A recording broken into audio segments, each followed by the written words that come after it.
Un soir, j'ai vu une vidéo d'un jeune homme qui se faisait humilier, en public, devant des gens. Et ce qui m'a marqué, c'est pas l'humiliation en elle-même, c'est son visage. Il souriait. Il faisait comme si de rien n'était, mais tu voyais dans ses yeux que c'était en train de le détruire de l'intérieur. Et j'ai fermé la vidéo, et j'ai pas pu m'empêcher d'y repenser.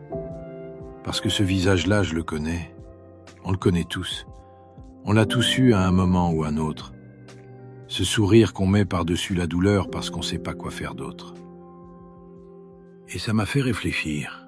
Pas à ce qu'il aurait dû répondre. Ça, c'est la question que tout le monde se pose. Et honnêtement, c'est la mauvaise question. Ce qui m'a intéressé, c'est pourquoi ça fait aussi mal. Et pourquoi certaines personnes arrivent à traverser ça sans que ça les touche. Pas parce qu'elles sont froides, parce qu'elles ont compris quelque chose.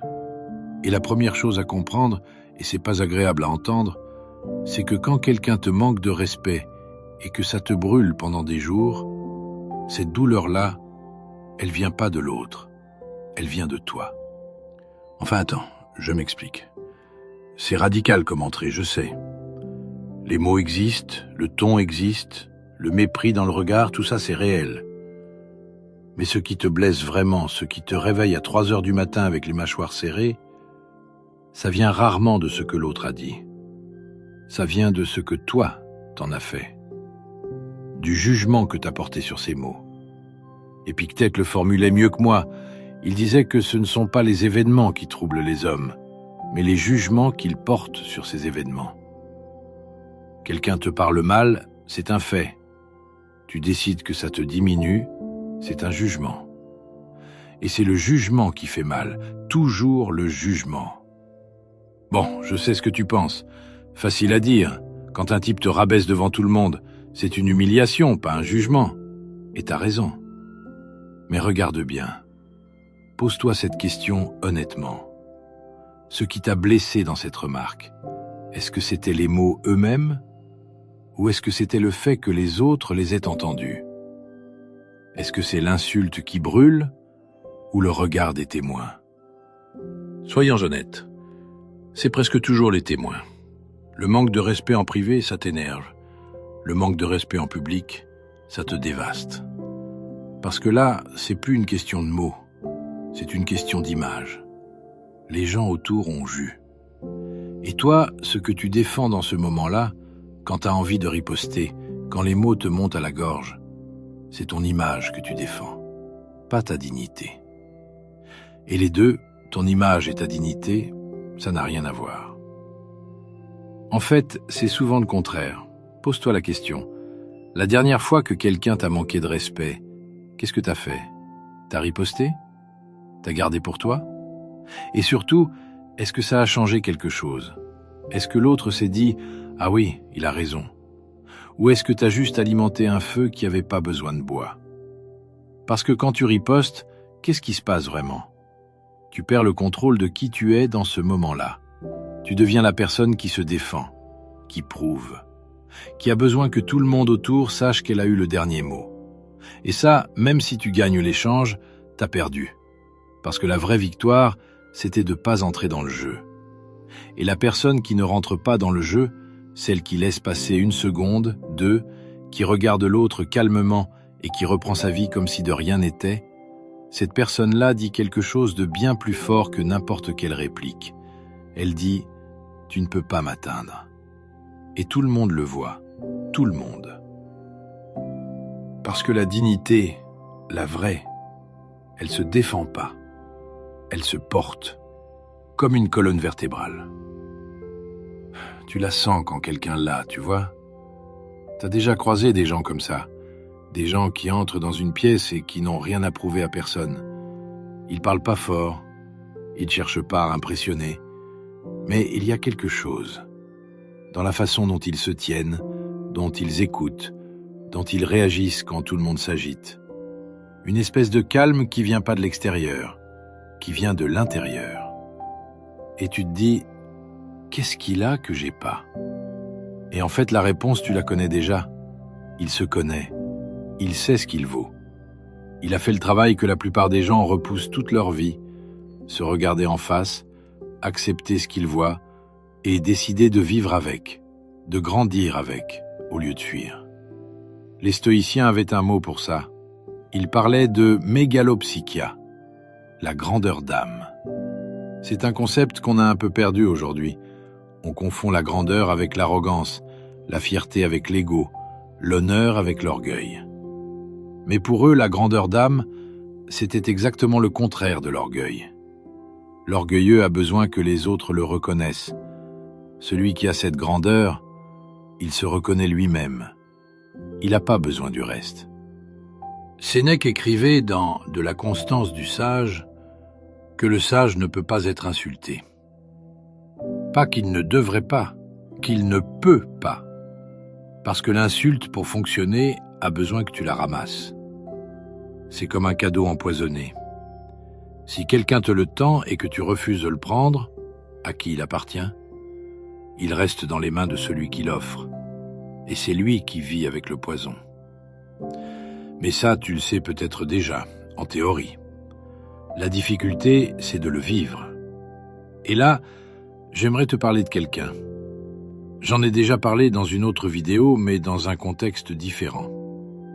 Imagine un type, un gars du peuple, pas riche, pas éduqué, pas né du bon côté. Il travaille la nuit, il porte de l'eau pour gagner sa vie, et le jour, avec le peu qu'il gagne, il va en cours. Il essaie d'apprendre, de comprendre le monde, de devenir quelqu'un de mieux. Et quand il arrive dans cette école, les autres élèves, des fils de bonne famille, des gens qui n'ont jamais porté un seau de leur vie, ils se foutent de sa gueule, ouvertement. Ils le traitent d'âne. Ils lui disent qu'il n'a rien à faire là, qu'il est trop bête pour comprendre. Tous les jours, il encaisse ça. Sauf que ce type, avant de porter de l'eau, il était boxeur, pugiliste. Il se battait pour vivre. Il savait exactement comment mettre quelqu'un au sol. Chaque personne qui se moquait de lui, il aurait pu la plier en deux. Il avait les mains pour ça, l'expérience, la carrure. Mais il n'a jamais répondu, pas une seule fois. Il encaissait les moqueries le jour, il portait son eau la nuit, et il revenait le lendemain matin. Toujours. Et tu te reconnais peut-être un peu dans ce type. Toi aussi, t'as des matins où tu te lèves et tu sais que tu vas croiser quelqu'un qui te respecte pas. Toi aussi, tu portes des choses la nuit que personne voit.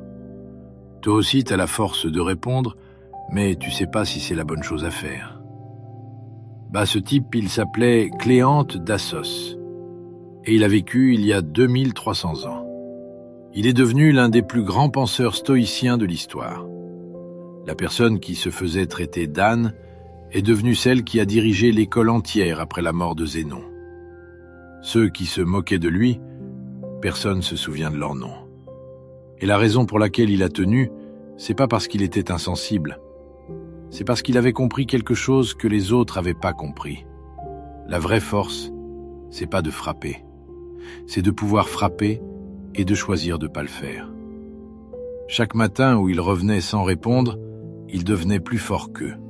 Pas physiquement, ça il l'était déjà, mais à l'intérieur, là où ça compte vraiment.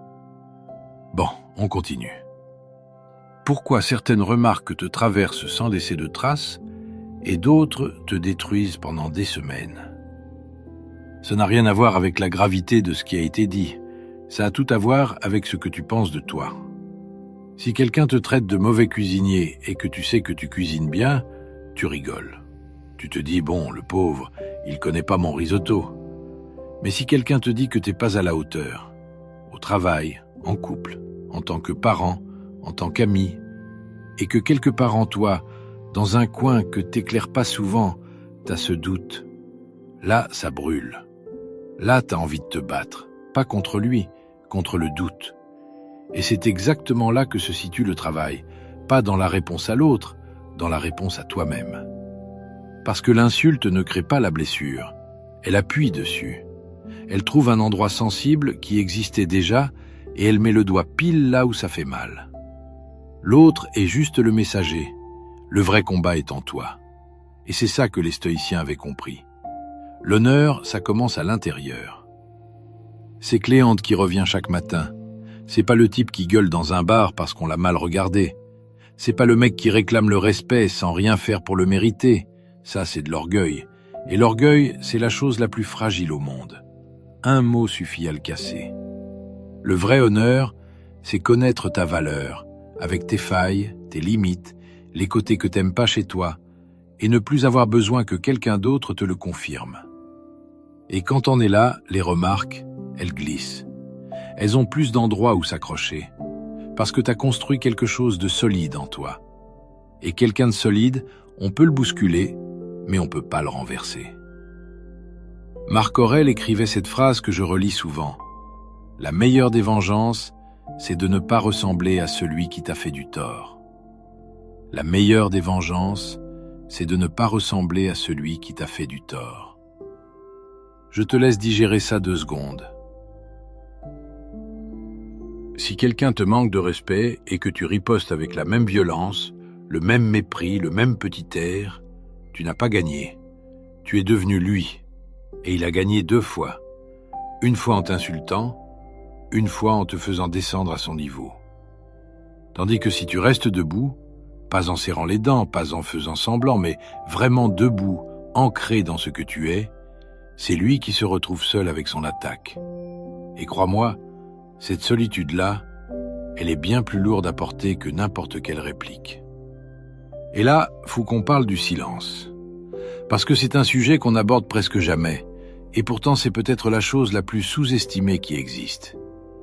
Quand quelqu'un te manque de respect et que tu ne réponds pas par peur, pas parce que t'as pas les mots, pas parce que t'as la trouille, mais parce que tu choisis de ne pas répondre, il se passe quelque chose de bizarre. Le malaise change de camp. T'as déjà vu ça? Bon, peut-être que tu l'as vécu. Quelqu'un lâche une remarque acide, une petite pique, une phrase clairement faite pour te diminuer. Tout le monde attend la riposte. C'est presque un spectacle. Et toi, tu regardes la personne, calmement, peut-être avec un demi-sourire, et tu passes à autre chose. Tu continues ta phrase comme si de rien n'était, ou tu changes de sujet avec une tranquillité qui ne se joue pas. Le silence qui suit, il t'appartient pas. Il appartient à l'autre, parce que son attaque avait besoin de ta réaction pour fonctionner. C'est comme un comédien qui fait une blague et personne ne rit. Sans ta réaction, c'est juste quelqu'un qui a dit une chose bizarre au milieu d'une conversation. Et tout le monde l'a vu, tout le monde a noté. Pas toi qui t'es fait avoir, lui qui s'est affiché tout seul. C'est contre-intuitif. On pense que ne pas répondre, c'est se soumettre, que le silence, c'est de la faiblesse. Mais enfin, réfléchis 2 secondes. Pense aux gens que tu admires vraiment, les gens solides, les gens qui dégagent quelque chose. Est-ce que ce sont ceux qui s'emportent au moindre affront, ceux qui montent dans les tours dès qu'on les pique? Ou est-ce que ce sont ceux qui restent stables, les gens qu'on ne peut pas faire trembler, les gens qui gardent leur ancre quand tout le monde perd la sienne? Ce qui déstabilise le plus quelqu'un qui te provoque, l'absence de réaction. Pas une meilleure punchline, juste le vide. Parce que le provocateur a besoin de ton émotion, c'est son carburant. Si tu ne lui donnes pas, il est perdu. Il a lancé un hameçon et rien n'a mordu. C'est presque comique quand tu y penses. Il y a une anecdote sur Caton d'Utique, une des figures les plus respectées de Rome, un stoïcien pur et dur, le genre qu'on n'ose pas regarder de travers. Un jour, au bain public, quelqu'un le frappe. Pas une tape, un vrai coup. Caton ne dit rien, ne bronche pas. Plus tard, l'autre revient, confus, s'excuse. Il ne l'avait pas reconnu. Et Caton répond simplement « Je ne me souviens pas d'avoir reçu un coup ». Ni provocation, ni théâtre. C'est quelqu'un qui a décidé que ce qui vient de l'extérieur ne change rien à ce qui se passe à l'intérieur. Et ça, cette stature-là, c'est quelque chose qu'on peut apprendre. C'est pas réservé aux philosophes antiques ou aux moines sur une montagne. C'est accessible, à toi, maintenant, là où tu es dans ta vie. Pas du jour au lendemain, non, mais ça se construit, comme un muscle. À chaque occasion, à chaque remarque. Chaque fois tu choisis, est-ce que je ramasse ou est-ce que je laisse par terre? Et attention, je dis pas que c'est facile. C'est même très dur au début. Ton corps va te crier de réagir. Ton orgueil va te supplier de riposter. Et les premiers temps, tu vas probablement craquer. Tu vas lâcher la réplique. Tu vas regretter. Et c'est normal. C'est le processus. L'important, c'est pas d'être parfait dès le premier jour. C'est de remarquer. De te dire, même après coup, tiens, là j'ai réagi par réflexe. La prochaine fois, j'essaie autrement. Et progressivement, le délai entre le stimulus et ta réponse va s'allonger. De rien du tout à 1 seconde. D'1 seconde à 2. De 2 à 5. Et un jour, tu réalises que tu n'as plus besoin de te retenir, parce que l'impulsion elle-même a changé.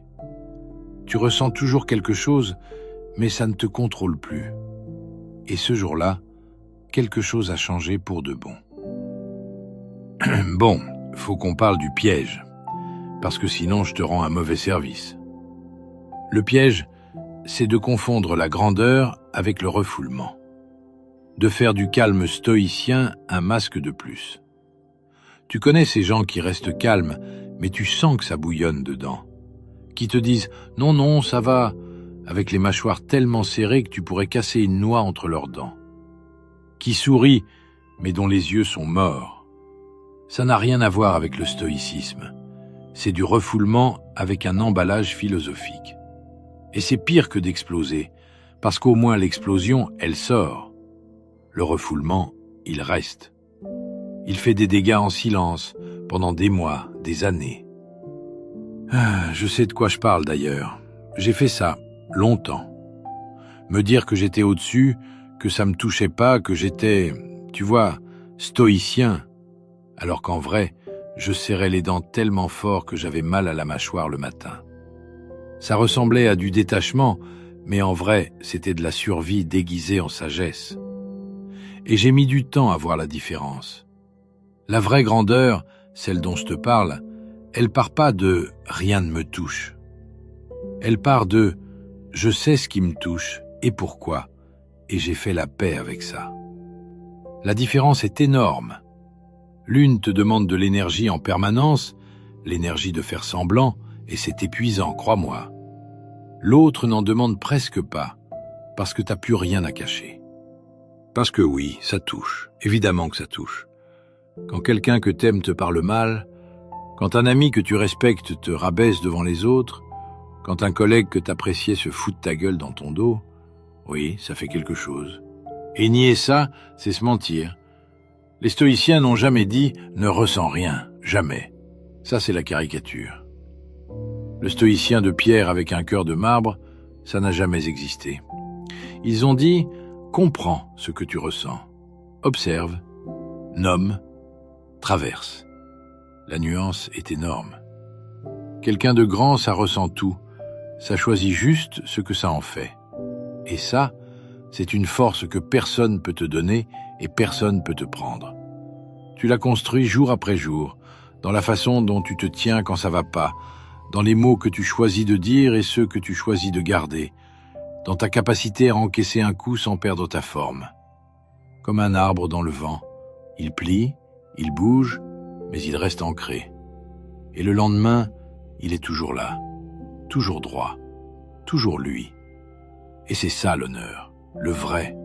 Pas celui des films, pas celui des bagarres de parking et des clashs sur Internet. L'honneur, c'est ce que tu fais quand personne ne regarde. Comment tu te tiens un mardi soir quand t'es fatigué et que quelqu'un te cherche. La décision, renouvelée chaque matin, de vivre selon tes propres standards. Épictète avait ce concept, la proérésis. En gros, c'est ta faculté de choix. La seule chose qui t'appartient vraiment, totalement, que personne ne peut atteindre.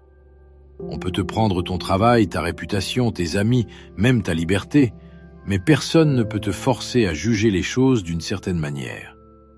Personne ne peut entrer dans ta tête et décider que telle remarque va te détruire la journée. Ça, c'est toi qui le fais, toujours.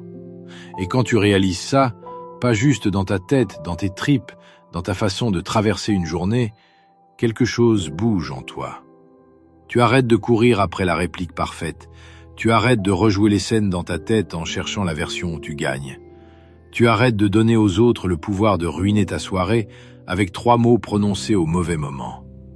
Pas parce que t'es devenu insensible, mais parce que t'as compris que leur opinion de toi, c'est leur affaire. Ce que tu vaux, ça, c'est ton affaire à toi, et personne n'y touche. Et ça se voit d'ailleurs. Les gens le sentent chez quelqu'un, cette solidité. Ils savent pas toujours l'expliquer. C'est dans la façon de parler, de se tenir, de réagir quand ça chauffe. Mais ils le sentent. Il y a une espèce de gravité tranquille chez ces gens-là. Une présence. Et les autres, même ceux qui voudraient les rabaisser, ils hésitent. Parce qu'ils savent instinctivement que ça sert à rien. Que cette personne n'est pas jouable. Qu'elle a quelque chose en elle qu'on ne peut ni acheter, ni casser.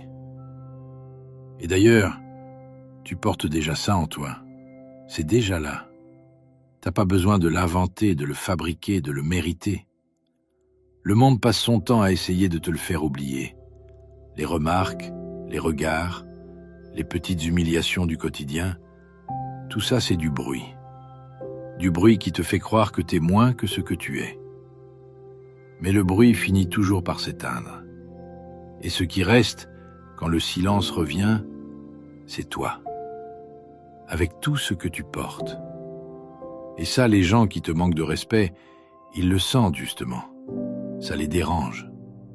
Parce que quelqu'un qui dégage cette solidité sans la chercher, ça met les autres face à ce qu'ils sont pas. Et au lieu de bosser sur eux-mêmes, ils essaient de te ramener à leur niveau. Avec un mot, un ton, un regard. Mais éteindre quelqu'un qui brille de l'intérieur, bonne chance.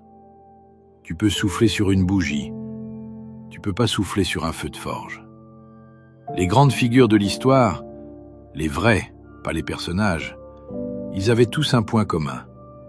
Ils se sont tous fait insulter, rabaisser, humilier. Marc Aurèle se faisait critiquer par son propre Sénat. Sénèque a été exilé sur une île pendant 8 ans par un empereur capricieux. Épictète était un ancien esclave. Tu imagines le nombre de fois où on lui a manqué de respect. Et pourtant, aucun d'entre eux n'a construit sa grandeur sur la riposte. Ils l'ont construite sur le refus de se laisser définir par ce qu'on leur faisait. Et regarde, où sont leurs insulteurs aujourd'hui? Personne ne connaît leur nom. Personne ne se souvient d'eux. Ils ont disparu dans l'oubli. Tandis que ceux qu'ils voulaient rabaisser, on les lit encore chaque jour. On les cite. On les étudie. Le mal échoue. Toujours. Pas forcément le jour même. Pas forcément l'année même. Mais sur la distance, toujours. Parce que le mal détruit. Et ce qui détruit ne dure pas. Tandis que ce qui élève, ça traverse les siècles. Et cette décision-là, ce choix quotidien, répété, obstiné, c'est ce qui en a fait des gens dont on parle encore 2000 ans plus tard. Et tout ça se joue pas dans les grands moments. Ça se joue un mardi matin quand ton collègue fait un commentaire et que tu décides de pas rentrer dans son jeu. Ça se joue un dimanche soir quand ta famille remet en question tes choix et que tu souris au lieu de claquer la porte. C'est là, dans ces moments que personne ne filme et que personne n'applaudit, que tu deviens qui tu veux être. Marc Aurèle avait cette habitude, il en parle dans ses pensées. Chaque matin, il se rappelait qu'il allait croiser des gens ingrats, arrogants, trompeurs, envieux. Et il ajoutait, « Ils sont ainsi parce qu'ils ne distinguent pas le bien du mal. » C'est de la lucidité, pas de la condescendance. La plupart des gens qui te manquent de respect ne le font pas contre toi, ils le font depuis leur propre confusion. Par insécurité, par frustration, par habitude, par une souffrance qu'ils ne savent même pas nommer. Le type qui te rabaisse en public, 9 fois sur 10, c'est un type qui se sent petit, qui a besoin de rapetisser les autres pour se sentir à la bonne taille. Et quand tu vois ça, quand tu le vois vraiment, pas comme un concept mais comme une réalité, ta colère se transforme en quelque chose d'autre. Pas en pitié, le mot est trop fort, plutôt en comment dire, en clarté. Tu vois l'autre tel qu'il est, pas tel qu'il t'a fait te sentir. Et cette vision-là, elle est bien plus juste et tellement plus calme. Et d'ailleurs, parfois le manque de respect, c'est même pas du manque de respect. Le type qui te coupe la parole est juste maladroit. La remarque qui t'a blessé n'était pas pensée pour blesser. Une blague ratée, une phrase dite trop vite. On a tendance à interpréter les autres à travers nos propres filtres. Si tu te sens vulnérable ce jour-là, tout ressemble à une attaque. Et l'humilité de se dire « peut-être que j'ai mal interprété », c'est pas de la faiblesse, c'est de l'intelligence. Maintenant, soyons pratiques 2 minutes. Parce que la philosophie c'est bien, j'adore ça, tu le sais. Mais toi, demain matin, quand quelqu'un te manque de respect, tu fais quoi concrètement? Le délai. 2 secondes. Juste 2 secondes. Le temps que le premier mouvement passe, ce réflexe, cette chaleur, ces mots qui veulent sortir maintenant. Laisse-les passer. Ils passent toujours. Même quand tu as l'impression que ça passera jamais, ça passe. Et ce qui reste après, c'est toi. Vraiment toi. Pas le réflexe, pas l'orgueil blessé. Toi. Ensuite, pose-toi une question. Une seule. Est-ce que répondre va changer quelque chose? Ou est-ce que ça va juste me soulager 3 secondes? Honnêtement. Parce que la plupart du temps, la riposte, c'est de la décharge émotionnelle. Tu te sens bien 2 minutes, et après tu te retrouves embarqué dans une guerre que tu voulais pas, avec des choses dites qu'on peut pas reprendre, des ponts brûlés qu'on reconstruit pas. Et si tu décides que oui, il faut répondre, parce que parfois il faut, je dis pas le contraire, il y a des situations où le silence serait se trahir, alors réponds depuis le calme. Un non posé fait plus de dégâts qu'un discours enflammé. Un regard stable, une phrase courte, un ton qui ne monte pas, ça, c'est de la puissance. La puissance tranquille. Celle qu'on sent chez les gens solides sans savoir l'expliquer. Ton supérieur te parle mal devant l'équipe? Regarde-le. Acquiesce lentement. J'entends ce que tu dis et reprends ton travail. T'as pas baissé les yeux, t'as pas abdiqué, mais t'as refusé d'entrer dans le ring. Et tout le monde a vu qui a gardé sa dignité, tout le monde, même ceux qui ne diront rien. Quelqu'un fait une remarque sur ta vie, ta famille, tes choix, la fameuse remarque qui revient à chaque repas de famille. Tu souris, tu changes de sujet, pas par soumission, par choix. Et ce choix dit quelque chose de bien plus fort que n'importe quelle réplique. Ce que tu penses de moi ne change rien à ce que je suis. Tu n'as même pas besoin de le prononcer, ton calme le dit pour toi. D'ailleurs, les gens le voient. Ils n'en parlent pas, mais ils le voient. Après coup, c'est toujours le même retour. J'ai vu comment tu as géré ça, chapeau. Parce que le calme sous pression, c'est la chose la plus rare au monde. Et les gens la reconnaissent instinctivement. Ils admirent ça. Bien plus qu'une bonne répartie, bien plus qu'un éclat de voix. Le type qui explose, on en parle 5 minutes. Le type qui reste debout en silence, on y pense pendant des années. Et la dernière chose, peut-être la plus importante, celle que je voulais garder pour la fin. Le manque de respect le plus destructeur vient pas de l'extérieur. Il vient de toi, de ce que tu te fais à toi-même. Chaque fois que tu acceptes d'être traité d'une manière qui est en dessous de ce que tu mérites, et que tu ne dis rien, pas par choix, par peur, tu te trahis. Chaque fois que tu ris à une blague qui te blesse pour ne pas faire de vagues, tu te trahis. Chaque fois que tu minimises ce que tu ressens, non mais c'est rien, laisse tomber, je suis trop sensible, tu abandonnes un morceau de toi-même. Le silence stoïcien dont je te parlais, c'est un choix fait depuis la force. Je peux répondre, je sais quoi dire, mais je choisis de ne pas le faire. C'est de la puissance. Encaisser par peur, c'est le contraire exact. C'est « je voudrais répondre, mais j'ose pas. Alors je fais comme si ça allait, et je rentre chez moi avec cette boule dans le ventre qui me lâche pas. » La première option te construit, la seconde te détruit. lentement, sûrement, jour après jour. Et le pire, c'est que personne ne voit la différence de l'extérieur. Pour les gens autour de toi, tu gères, t'encaisses, t'es fort. Mais toi, la nuit, tu le sens. T'as pas été à la hauteur de ce que tu portes. Et cette sensation-là, cette trahison silencieuse, c'est la pire de toutes. Parce que c'est pas quelqu'un d'autre qui t'a diminué, c'est toi qui t'es diminué toi-même. Et il faut être assez honnête avec toi-même pour savoir dans quelle catégorie tu tombes. Bref, c'est le travail d'une vie, ça. Mais en général, au fond, on le sent toujours. Si tu te sens en paix après avoir laissé passer, c'est de l'honneur. Si tu rumines, si tu te sens petit, si tu as cette sensation de t'être trahi, c'est de la peur. Et la peur, ça se soigne, pas avec des techniques. En apprenant à te respecter toi-même d'abord. En décidant ce que tu tolères et ce que tu ne tolères plus. En te tenant droit, calmement, fermement, sans claquer la porte. En lisant les stoïciens, il y a une chose qui m'a frappé plus que le reste. C'est pas leur technique, c'est pas leurs exercices, c'est leur façon de voir l'être humain.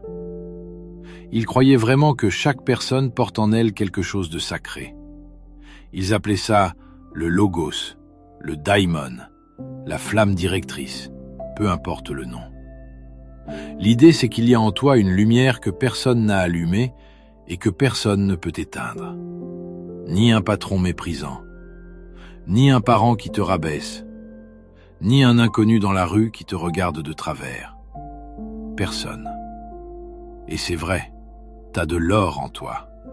Pas au sens figuré, au sens le plus concret possible. T'as la capacité de rester debout quand tout le monde s'effondre.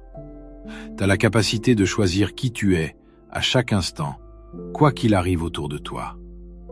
T'as la capacité de regarder quelqu'un qui essaie de te détruire et de ne pas broncher. Sénèque écrivait qu'il est indigne du sage de s'abaisser à poursuivre des offenses comme s'il avait le temps pour cela. Le temps. T'as remarqué ? Ce qui le dérange, c'est même pas la douleur, c'est le temps.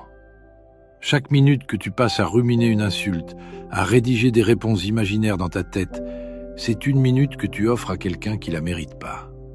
C'est du temps que tu pourrais passer à construire, à créer, à vivre, à aimer, et tu le brûles dans la tête d'un autre. C'est quand même absurde. On offre nos nuits blanches à des gens qui nous respectent même pas assez pour se souvenir de ce qu'ils ont dit. Et le mal échoue, toujours. Le type qui t'a rabaissé, dans 6 mois, personne s'en souvient. Dans 1 an, il a été oublié. Mais toi, si t'as choisi de rester droit, si t'as choisi de porter ta lumière au lieu de la jeter à la figure de l'autre, toi, t'as grandi. T'es pas la même personne. T'es plus grande, plus solide, plus proche de ce que tu vaux vraiment. Et ça, personne peut te l'enlever. Regarde l'histoire. Les gens qui ont essayé de rabaisser Marc Aurèle, Sénèque, Épictète, qui se souvient de leur nom? Personne. Ils ont disparu. Tandis que ceux qu'ils voulaient diminuer, on les lit encore. On les cite à nos enfants, 2000 ans plus tard. Parce que le mal détruit, et ce qui détruit ne dure pas. Tandis que ce qui élève, ça traverse les siècles. La prochaine fois que quelqu'un te manque de respect, et ça arrivera, ça arrive à tout le monde, pose-toi une seule question. Est-ce que c'est de moi qu'il parle ou de lui? 9 fois sur 10, c'est de lui. Et cette 10e fois, celle où ça touche un vrai endroit sensible, remercie-le. Intérieurement, hein? Parce qu'il vient de te montrer un endroit où t'as encore du travail à faire. Et c'est un cadeau. Bizarre, mal emballé, mais un cadeau quand même. Et on est peu. Les gens qui comprennent ça, on n'est pas beaucoup. Peut-être qu'on se croise sans le savoir, dans le métro, au travail, dans la rue. On se reconnaît pas forcément, mais on fait partie des mêmes. Ceux qui se battent en silence, pas pour avoir raison, pour la beauté des choses, pour l'honneur de vivre à la hauteur de ce qu'on porte. Et ça, c'est rare, et c'est beau. Avant de te laisser, il y a un détail que j'ai pas mentionné tout à l'heure. Tu te rappelles Cléante, le boxeur qui portait de l'eau? Il y a un détail que j'ai pas mentionné. Quand les gens se moquaient de lui et l'appelaient l'âne, il a répondu une seule fois. Une seule. Il a dit « Oui, je suis l'âne, et c'est moi qui porte les bagages de Zénon. Vous portez quoi ?» Et c'est tout. Il n'a pas crié, il n'a pas insulté, il a juste dit la vérité, calmement. Et après ça, plus personne l'a ouvert. Tu vois, l'honneur, au fond, c'est pas compliqué. C'est porter tes bagages, les tiens, pas ceux des autres. Savoir ce que tu portes, pourquoi tu le portes, et continuer à avancer même quand les gens sur le bord de la route te regardent de travers. Eux, ils portent rien, ils commentent. Toi, tu avances. Cléante portait de l'eau la nuit et la philosophie le jour. Toi, tu portes peut-être d'autres choses. Un boulot qui te fatigue, une famille qui doute de toi, un passé qui t'a abîmé. Mais tu portes. Et le simple fait que tu sois là, que t'écoutes ça, que tu cherches à comprendre au lieu de juste réagir, ça dit déjà beaucoup sur qui tu es. T'as de l'or en toi. Commence à le traiter comme tel. Prends soin de toi, pour de vrai.